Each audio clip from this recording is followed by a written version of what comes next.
Best way to start one of these episodes with him. We just finished recording the episode on Dr. Sleep, and he was doing a little red rum crap, so I told him cuff him. It'll come to you eventually. Anyway, hello, happy campers. I'm Spike. I'm Chris. That's still Chris, and this is yet another episode of Geeking Out. We're recording a whole bunch of these at once. Maybe I'll get around to actually getting these onto YouTube. You know what I realized after you bought this ultra high definition camera? What'd you realize? We should be doing this as a podcast. A podcast? Why would anybody want to see our fugly faces when they could be working out or something and listening to our brilliant plans? Which actually was brought up to me. We have brought that up before, including here on the episode. I know you've had people bring it up to you. I've been thinking about it for a while.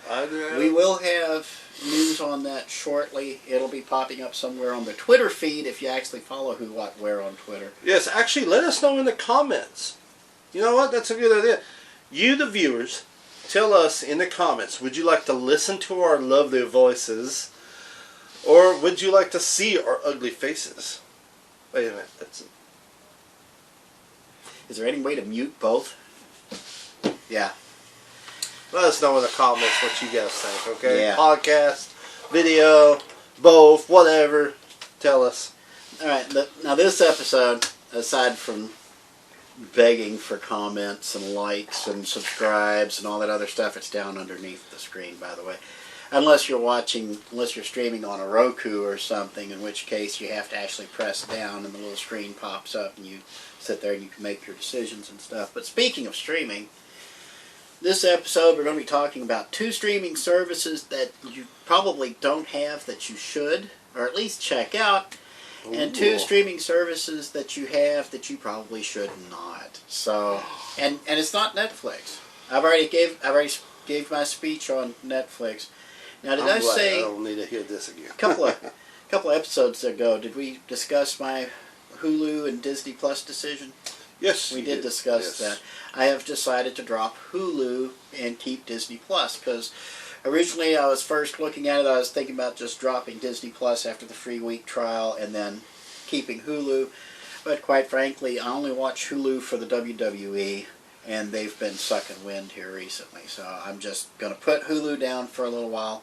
The beloved wife doesn't watch it at all. But there are things she does watch, and we'll get into that here in just a moment. But now you say that, though, but also you can get Hulu through Disney Plus, and it's actually cheaper, right? It's a little cheaper. So Hulu by itself is $5.99 a month with ads. Without ads, it's like $11.99 a month. You get Hulu with ads, and you have Disney Plus. You get them both for like Disney Plus by itself is like $6.99. I think with Hulu Plus added on and ESPN Plus, it's $12.99. So you get 3 streaming channels for the price of 1. So the one I'm going to suggest you drop is Hulu, because quite frankly, as Disney's taken it over. Okay, Hulu right now is in a state of flux. Hulu's big thing when it first came out, like moons ago, 10 years ago, is when how long I've been a Hulu subscriber. Way back then, the whole idea was to offer network television, broadcast network television shows, so people would stop pirating them through peer-to-peer networks and stuff like LimeWire and stuff like that. And they actually were pretty successful at it, and they wound up adding a bunch of cable channels and stuff onto it too in their content. But lately, what's been affecting Netflix, where people are pulling their content for their own streaming services, it's kicking Hulu in the teeth. Okay, they still have a lot of this content, but as things wear out, Hulu was originally a partnership between Disney and NBC Universal and Fox and Warner Brothers, and CBS was not in on it, and ABC, which Disney also owned. So Disney owns Disney and ABC and now Fox. So they essentially now control Hulu. I believe Universal just sold their share to them not that long ago. I think Warner's about to sell theirs. So all that's going to be left is basically grown-up Disney stuff shortly. And that's going to happen in short order as the contracts run out. So I'm going to suggest put Hulu away. If you're subscribing to Hulu and you find yourself you're not watching it very often like I am, go ahead, pull the trigger, put it up on the shelf for now until Disney pulls its head out of its rump and treats and actually gets Hulu shook up, because Disney Plus is supposed to be the family-centric part of their offering. ESPN Plus is supposed to be like the reality part of their programming, especially sports. Hulu is going to be the more adult, like the ABC stuff, Scrubs, all the other ABC shows, and Touchstone. Golden Girls will wind up, well, they're already on Hulu, but that's Disney. They made them under their Touchstone label. That's where they made all their adult Disney stuff, is under Touchstone. Why they closed that out, I don't know. I think because it was a partnership with some Japanese investors back in the 80s, and they pulled out, so Disney was like, well, fine, we'll just take the name with us. But it all became ABC Films after that. So anyway, Hulu you can do without. One you should get, and this is not Pluto TV, okay? I know a lot of people, we've been preaching the gospel on Hulu, on Pluto TV for weeks now. A lot. They have added a lot of content. CBS, Viacom. The merger is finally happening, and we're starting to see fruits of it on Pluto. Remember, Pluto is free. Okay, it is ad supported, but the ads are not nearly as bad as what you get. Yeah, the ads don't last long on there. It lasts they'll show like maybe 2 commercials and that's it. Mm-hmm. Now on some of the really popular stuff, they may show 3 or 4 commercials, but I've never seen more than like a minute and a half. 60 to 90 seconds usually. They do have a long pause though. Yeah. For some reason, they'll have a long pause. You will get used to the Pluto logo and the objects falling down towards it. You'll get used to that. Trust me. The reason why is because all the ads are personalized. Yeah. They don't broadcast the ads. I figured that's what it was. I was just like, oh, okay. They have to have their servers, and they have to sit there. Their servers have to sit there and think about it before they send you an ad. And for us, for example, for me, the beloved wife, we've been watching Pluto now for quite a while, about a year or 2 now. And that's pretty much all I watch now. And Pluto's ad servers have finally figured us out. And so now, all of a sudden, we're not seeing that Pluto logo so much anymore. We're seeing ad after ad after ad. Now, Pluto does have live broadcast television channels like Buzzer, Court TV is on there now, a bunch of others. Those do have traditional commercial breaks. Those can last 3 to 4 minutes. And so they will show ads through those. But anyway, I don't even know how I got sidetracked on Pluto because it's not one of the 2 I was going to recommend. I'm going to recommend 2 for you right now. They both come with free 1-week trials. Okay, I recommend you try one, turn it off, and then try the other. Okay, and try it for a week. See which one you like better. You may wind up liking them both, but I'm going to recommend BritBox and Acorn TV. These are both British-based TV providers. BritBox is done by the BBC, the British Broadcasting Corporation, and ITV, which is independent television, the 2 oldest television networks in Britain. So those are the 2 biggies. ITV, for example, were the ones who bring you stuff like, well, I can't even think now. Brain farting here. But anyway, Doctor Who. Doctor Who, like BBC offers classic Doctor Who, okay, on demand. All the BBC shows, ITV, all the ITV shows. Acorn TV tends to have all the other British shows, okay. If you're watching KET, or if you're outside of Kentucky, you're watching your PBS station, they've got a bunch of British shows usually to fill up all the time between the educational stuff and the PBS stuff. And PBS largely just shows British stuff too. If you're used to public television, odds are you've seen a lot of British shows that you might actually like. These 2 are the ones to check out. Now, for mystery fans, we were just discussing this. Death in Paradise is moving from Netflix to BritBox. Death in Paradise is like the top-rated mystery show in Britain right now. Okay, they cannot hang on to a cast member for nothing. None of them have. I think they actually got rid of Dwayne. I think he made it 6 seasons and part to season 7. But anyway, you'll figure this out. But anyway, if you're into mysteries with a touch of humor, that's a good place to start. Now, if you're bored with what you're seeing on television, hey, Death in Paradise is a good place to start. If you're drunk or high and you need something to watch, check out classic Doctor Who, because especially the restored episodes where they lost the video, so they've just done animatics basically. Basically, they filmed a storyboard so you could see what it would look like. They still have the audio, they just don't have the video, so they had to do animation to substitute for it. That's loads of fun.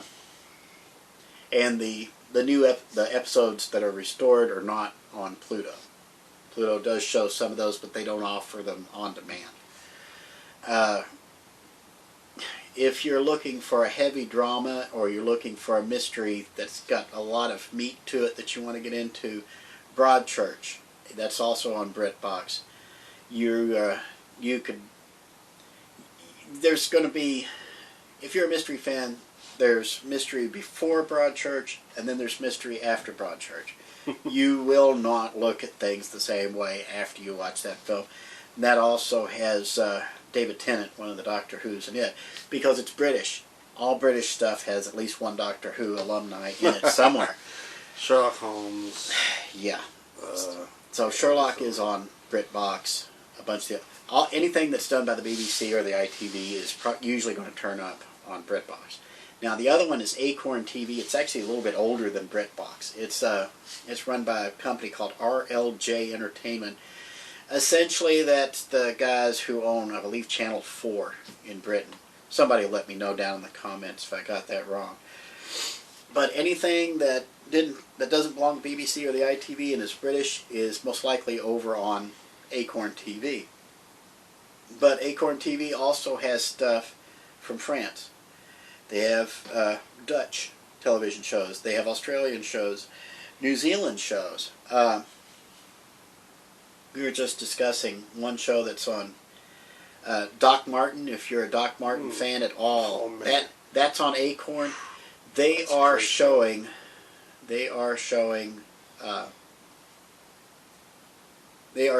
new episodes as they air over in Britain. Okay, BritBox is great for that. If it shows on BBC or the ITV, there's a very good chance it's going to turn up within 24 to 48 hours on BritBox. So you can watch the latest stuff there. Acorn TV has some of the really highbrow stuff. If you want to see like old school Father Brown stuff, it's on there. Mystery lovers are going to absolutely adore Acorn TV. It's a lot stronger on mysteries than BritBox is, believe it or not. BritBox has more of the British telly experience. Acorn has that British storytelling experience. So BritBox is more, if you're an Anglophile, which is a fan of Britain, if you're into the British lifestyle, go with BritBox. If you like British style mysteries and stuff, go with Acorn. But I would suggest you give them both a try. Just check it out. Spare yourself an hour some night where it's cold and rainy outside. Just sit down and check these things out, because they are a trip. Yeah, I mean, I'm kind of new at all this, but I knew it was always there. I just never really watched. There's never really been enough to actually catch my eye too well. But I will say this, for all of you out there who's probably like, oh, I don't want to watch no British shows and stuff like that, let me tell you something. There is a whole lot of British shows out there, and like you said, one has like Australian and France and stuff like that. There's a whole lot of content and shows out there that is funny, good storytelling and stuff like that we don't see here in America. That, like, there's shows that are good, but we don't know about them. But they're there. And you have a chance to watch these things and explore what else is out there. Because like you said, Broadchurch, Doc Martin. I know there's a lot of people that says, "Oh yeah, I've seen Doc Martin, and that's a good show." You know, things like that. There is really great stuff out there, but nobody talks about it because it's not here in America. Right. Check them out. Trust me. Give it a chance. Let me give you an excellent example of what you can do with these services. Let's say you've watched Mr. Bean, okay? Because just about Mr. everybody's Bean. heard Mr. Bean. No, everybody knows who Rowan Atkinson is. Okay, Mr. Bean. he's the big nose, and he sits there, and he always runs the little three-wheeled car off the road and stuff. Never wrote Mr. Bean. speaks. So there's been like a live action Mr. Bean. There's been an animated Mr. Bean. Okay. Once you get BritBox, and they do have Mr. Bean. You'll be able to watch all the Mr. Bean you want. But then you'll notice it's offering you another show called Blackadder, which was the first show he did before Mr. Bean, where basically he becomes this evil jerk throughout British history, and basically makes fun of anything Shakespearean, makes fun of anything royalty related and stuff. Just puts it all through its paces. There's like 4 different seasons of it, or a series as they would call it. And Blackadder is some of the sharpest satire that's ever been filmed. Absolutely adore it. And then if you're getting into Blackadder, BritBox is going to start suggesting that you watch Maigret. Or Maigret, I guess is what it's called. This is a Paris-based police chief, essentially, a chief investigator, who is played by Rowan Atkinson in a new series of films. Now, Maigret dates back to like the 40s and 50s. This is a modern retelling of it, starring Rowan Atkinson. Does he speak? Just like, no, he speaks English with a lousy French accent. But you remember with Sherlock, they always did like 3 movies every 2 years or so? This is what they're doing here. And he's tired. He doesn't want to do any more comedies at the moment. He wants to do something where he can be a little more dramatic with it. So Rowan Atkinson can throw his weight around. He starts doing a drama like Maigret, which actually is an intent not for kids. This is a very intense mystery. This hews a lot closer to the books than most of the TV and movie adaptations have. Wow. So I can't see Mr. Bean do something serious, so this is a shock for me. So that's worth checking alone on your free trial anyway. So do check out BritBox. Do check out Acorn TV. They both have a lot of things to suggest. And BritBox is like $5.99 a month. Acorn is $4.99 a month, I believe. Yes. I just had an idea. What? If they ever do another Pink Panther movie, Rowan Atkins as Dr. I might give Pink Panther another chance there if they do that. But that would actually be pretty good. Heck, you can do a series. Black Panther. He's done. You're done. You're done. Sit down. So anyway, so the 2 to get, I would suggest you check out BritBox and Acorn TV. I would suggest you drop Hulu until Disney finishes messing around with it. Now, yes. Out of those 2, which one is your favorite? I actually can't make a call between it because there's so much classic content on Acorn TV, and there's so many hidden gems. I mean, you have to sit there and actually look for them, and if you find them, man, you'll find George Gently, for example, on Acorn TV. And if anybody knows who George Gently is, Acorn TV has him. All the episodes. That is a mystery of its own. I said, Acorn's stronger on mystery than BritBox. But like you said, you get a week free trial. One week's free trial. So, I mean, you can go and check out and see what they all have and see if it interests you. I mean, you got holiday coming up, so you'll be off like weeks or something from work to be able to catch up and see what's on there, just to check them out. And if you do and you like that stuff, comment, let us know. I definitely need to give it a shot because, like you guys told me, I saw a preview of Death Death in Paradise. Death in Paradise, and it looked really, really good, and I want to watch it, and they just told me all about it, and I'm just like, I want to watch it. I've got to watch it now. So he just found out. He just found Death in Paradise on TV sometime. He's seen one of the more recent episodes. He didn't realize. I didn't watch an episode. It was a trailer. It was the trailer. He didn't realize they've done 8 seasons of it, and they're about to start season 9. So if he starts now and starts checking out all these episodes, he's going to have, I believe it's about 60 or so episodes that you can go through, and each one's about 45, 50 minutes long. So you've got enough content, and by the time you get through all of that, season 9 comes out, so you get to enjoy all the new stuff. So fun. Plus, I mean, again, Doc Martin, and there's so much more out there that I have seen, but I've never, like, sat there and watched an entire season of whatever. It's just stuff that I catch on KT or somewhere else, and I'm just like, that looks good. It's funny, or that's interesting.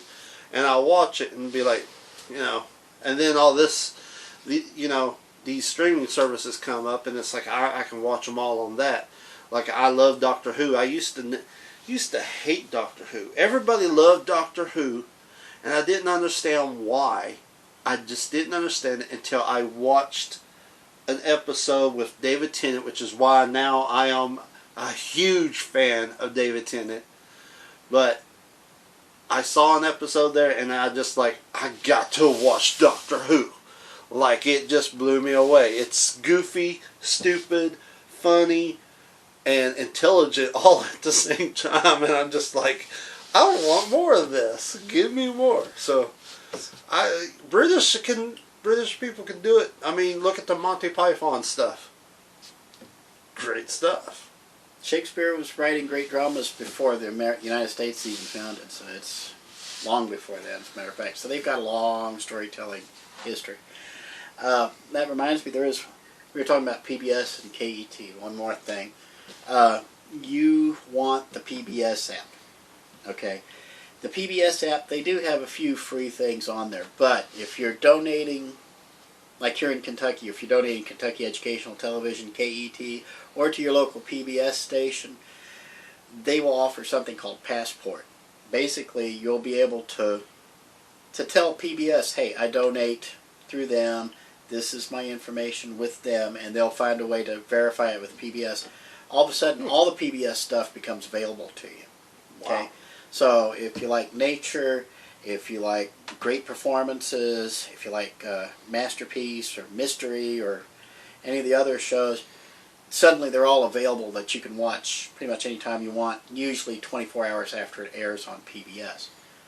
Wow. So, and you can get that for as little as $5 a month, and you're helping support public television. So now you can watch KET live, or you can watch, if you miss something, you can catch it on the PBS app. For example, KET is one of the most active public television companies in the nation, especially when it comes to creating localized content. So if you want to see KET stuff, you can watch it on the PBS app. So it'll have the national PBS stuff and your local public television stuff on there too. So I'm going to put Passport in rather than tell you a second thing to drop, because I knew what I was going to tell you to drop, and then I forgot it because I'm an idiot. I'm a sober idiot, unfortunately. But how far or how much of a range does PBS actually had? Because I have heard, like in interviews years ago and stuff like that, of like huge Hollywood actors saying, oh yeah, I used to watch that on PBS, or stuff like that. And I'm trying to figure out, what is the range? Because I used to think that PBS was just in Kentucky. No. PBS, you know what, I need to actually sit down and just do a historical thing about the history of PBS. Matter of fact, why don't we put a pause on this episode right here? We'll close this out. We'll do another quick episode. This will be like 5 or 10 minutes. We'll just do it on the history of PBS and find out why WNET in New York is so important to everybody. So until next time. To be continued. I'm Spike. I'm Chris. That is Chris. We'll see you next time on a more PBS centric episode of Geeking Out. Ooh, yeah. Stand by.